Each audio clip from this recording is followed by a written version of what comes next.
Cincinnati, I was asked to come to this honor to Richard, and I was most honored to do that.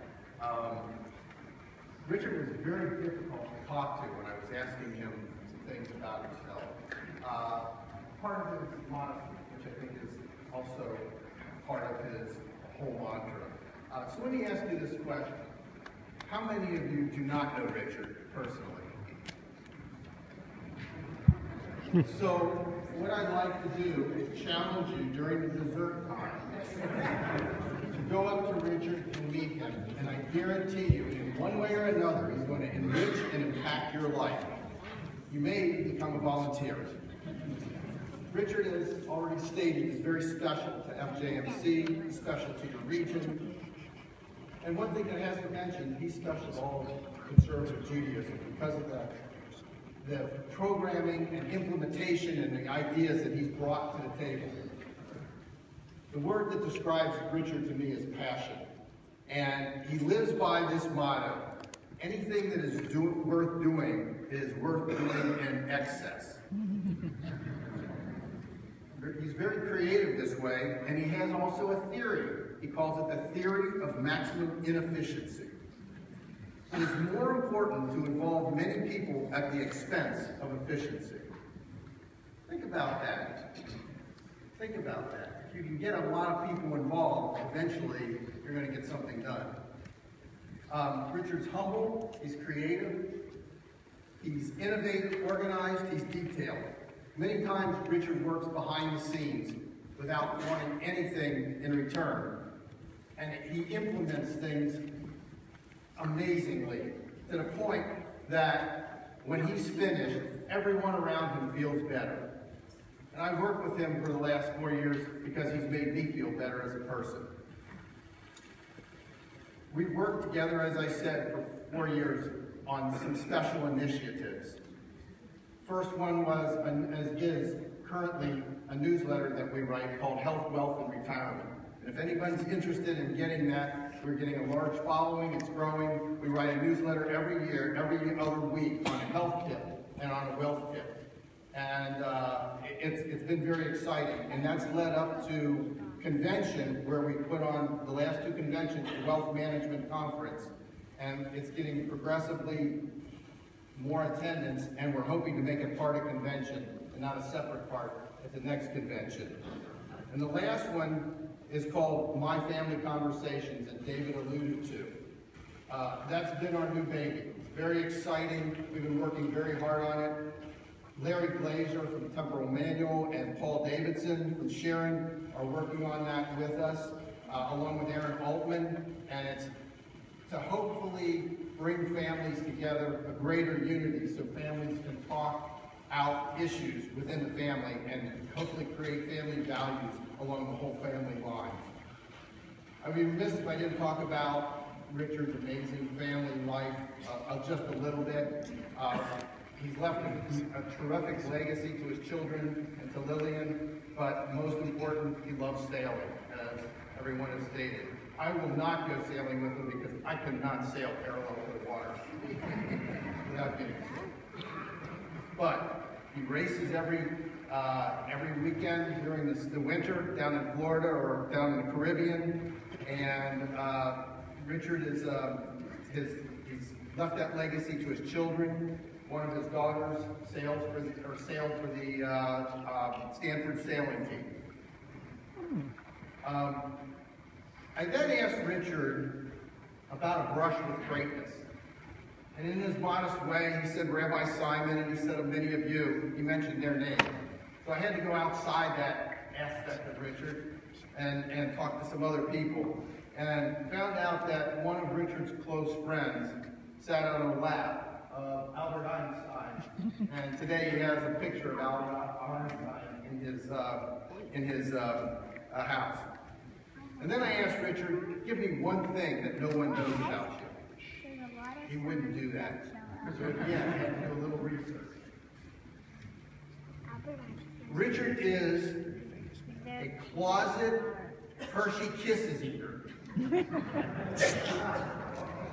And so, now that that is out of the closet, I bought him some Hershey Kisses so that when you come up to him during the dessert time, you will be able to get a Hershey kiss from Richard.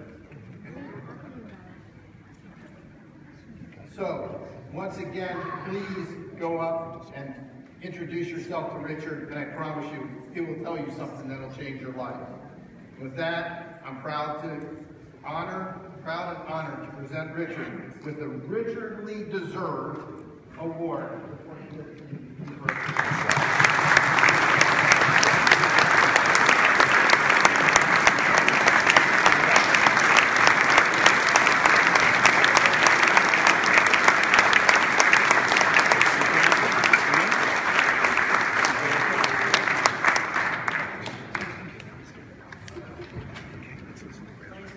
Everybody. I want to thank David and Gary and my family and friends and all of you for your continuing support in my FJMC Michigas. And also especially for coming to this event, which really represents the best of FJMC. Thank you, Gary, for saying such nice things about me. I was a little surprised when I heard you were coming. I didn't think you'd have to go all the way to Cincinnati to find someone to say something nice about that.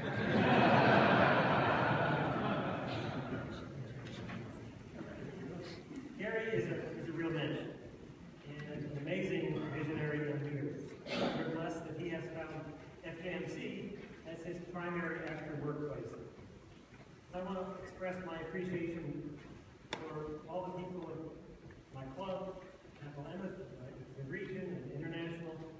We're just a great bunch of guys to work with, and I really have no regrets of the last, 30-some years, maybe even 30 years that I've been associated with FJMC.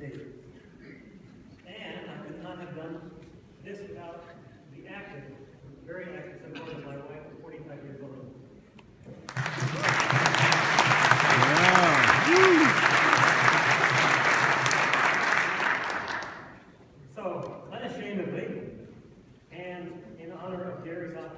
As veterinarian, and in appreciation of the efficiency of this evening, I need to bring things back down to earth with a joke that is representative of the 15 years ago. After that, I will promise to you a book. A man runs into the vet's office, carrying his dog, screaming for help. The vet rushes him back to the examining room and has him put the dog down on the examining table. The vet examines the still limp body, and after a few moments, tells the man his dog was incredibly dead. The man, clearly agitated, was not willing to accept this and demands a second opinion. The vet goes back into the back room and comes out with a cat. Puts the cat down next to the dog's body. The cat sniffs the body, walks from head to tail, poking and sniffing the dog's body, and finally looks at the vet and meows. The vet looks at the man and says, "I'm sorry, but the cat thinks your dog is dead also." The man is still unwilling to accept that his dog is dead. So the vet brings in a black Labrador. The lad sniffs the body, walks from head to tail, and finally looks at the vet and barks. The vet looks at the man and says, "I'm sorry, but the lad thinks your dog is dead too." The man finally resigns to the diagnosis, thanks the vet, and asks how much he owes. The vet says, $650. $650 to tell me my dog is dead, explains the man. Well, the vet replies, I would only have charged you $50 for my initial diagnosis. The additional $600 was for the CAT scan and lab tests.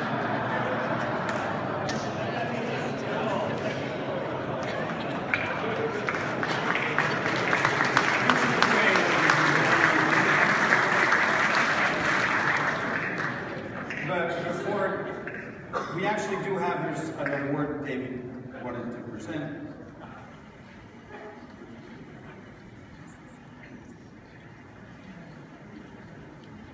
First time I met Richard was talking about lighting at Camp Ramah many years ago. So he's got lots of ideas.